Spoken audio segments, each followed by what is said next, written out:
What is going on, guys? G-Harp here. Halo has a demographic problem. Yes, that's right. Halo has a demographic problem. What is that, you say? Well, if we take a look at some of Halo's issues and the fact that MCC and Halo Infinite are so low on the population count, it becomes kind of evident that there's something going on there with people playing the game. Now, as more information has been coming out about Halo MCC going to potentially the Switch 2 and PlayStation 5, it got me thinking about some of the groups that those systems target and kind of why going to those platforms may be a really, really good thing for Halo. And as I was piecing this together, I was thinking, you know what?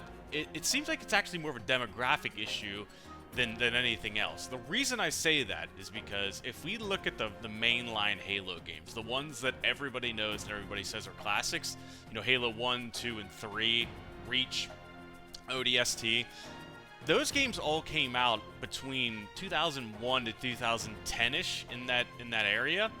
And for that group of games, for the ones that everybody says are classics and everybody should play, that really hits the millennial demographic hard. So for me, I was around for all of that. You know, I was in my teenage years at that time.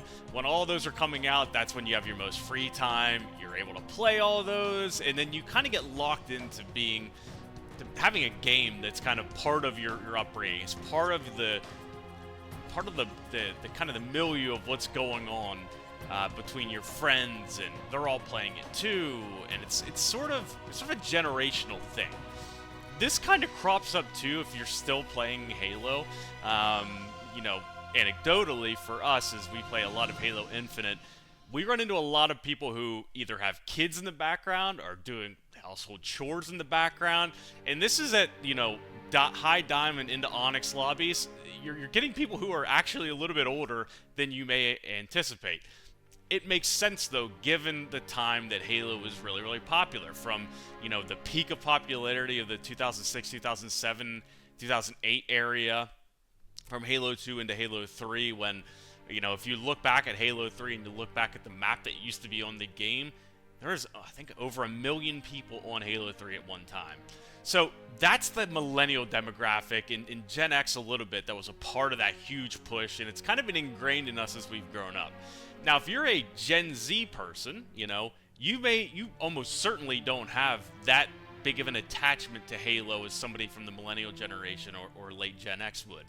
And I think that's part of the reason why Halo's kind of dropped off, where you had the big mainline Halo games coming up in, you know, like I said, 2001 to 2010-ish. Gen Z's very young at that point.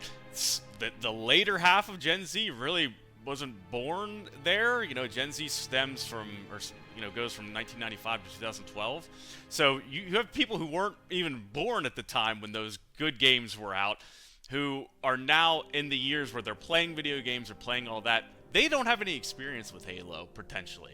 Maybe they played Infinite a little bit, but if you haven't had that connection from the later games or the earlier games, you may not necessarily attach to Halo 5 Guardians or Halo Infinite as much as somebody who, you know, is in the millennial generation that grew up with Halo being a giant phenomenon. So I think we do have a little bit of a demographic problem in that Halo is still very, very much geared towards millennials. You know, in the pro scene, we do have some Gen Z players. Some of the young guns are crazy. Last Shot, Precision, people like that who are Bound, great examples, who have come into the scene recently that are young, that are hungry, that are really, really enjoy Halo.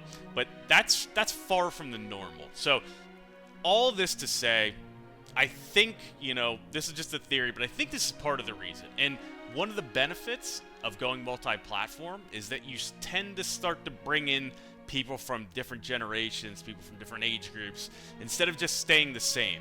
Because if you look at how Xbox has performed from Xbox One up to the series, they've gotten blown out from PlayStation 4 and PlayStation 5. It's not even close.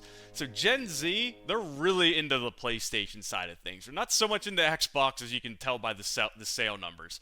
Same thing with Switch. Switch, obviously, Nintendo tends to gear a little bit younger in demographic. So you're talking about, people in their early teens, maybe some people from, even younger than that are playing their Switches, and it kind of runs the gamut from, young people to, even older people. People our age still have own Switches and still play it, but it brings in a different demographic that maybe haven't been exposed to Halo in the past.